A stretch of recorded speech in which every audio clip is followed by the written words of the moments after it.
Hello guys, आज चाहिँ हामी चिकन स्टेसनतिर लाग्यौँ अनि यहाँ चाहिँ के पाइँदो रहेछ भनेर यसो जाँदै गर्दाखेरि रोडमा पनि हल्का भिडियो बनाएँ अनि ठ्याक्क भित्र छिरेपछि हेर्दाखेरि डेकोरेसन त एकदम राम्रो लाग्यो। बेलुका दोहोरी साँझ जस्तै पनि हुँदो रहेछ, मलाई चाहिँ एकदम राम्रो लाग्यो।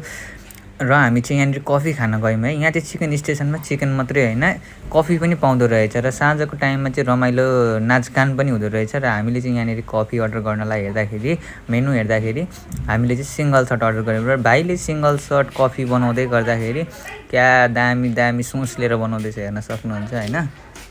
हाम्रो भाइले चाहिँ कफी बनाउँदैछ र कफी बनाइसकेपछि हामीलाई चाहिँ चट्ट लिएर कफी पनि दिन्छ। साथै अहिले चाहिँ उसले कफी बनाउँदाखेरि एक्स्ट्रा तरिकाले बनाउँदो रहेछ। यहाँ चाहिँ नाचगान चाहिँ हेर्न मलाई ओभर मन परेकोले मैले बारम्बार यही देखाएँ होइन। यहाँनिर चाहिँ एभ्रिथिङ पाउँदो रहेछ क्या, खाजाको आइटमहरू पनि रहेछ। चिकन स्टेसन भनेर मात्रै होइन, यहाँ कफी सफी खाजा आदि इत्यादि सबै पाउँदो रहेछ। यो चाहिँ दमकमै रहेको छ है, फेरि टाढा पनि होइन, यो चाहिँ दमकमै रहेछ। र हाम्रो सिस्टरले कफी पनि ल्याइदिनु भयो। साथै टक्क दुईजना म र भान्जा थियौँ। कफी टक्क अब खानालाई तयारी गर्दैछौँ र टक्क चिनी पनि घोलिसकेर अब चाहिँ पिउनलाई म रेडी हुँदैछु होइन।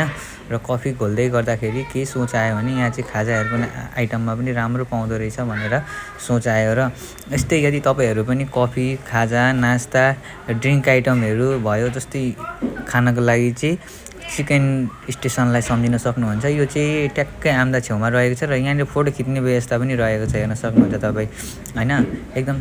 र यहाँनिर भनेको सम्पूर्ण कुराहरू पनि रहेछ, फोटो खिच्नेदेखि लिएर व्यवस्थापनहरू भएको। र हामीले पनि कफी खाइसक्यौँ। त्यस पश्चात हामी चाहिँ अब यहाँबाट निस्किन लाग्दाखेरि टक्क एकचोटि फेरि पनि पूर्ण देखाइदिएको छु। र चिकन स्टेसनको लोकेसन भनेको ठ्याक्क आम्दा रोडमा रहेको छ, तपाईँहरू भिजिट गर्न सक्नुहुन्छ।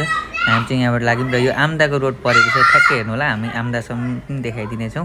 साथै हजुरहरू पनि जान सक्नुहुन्छ। हस्, धन्यवाद।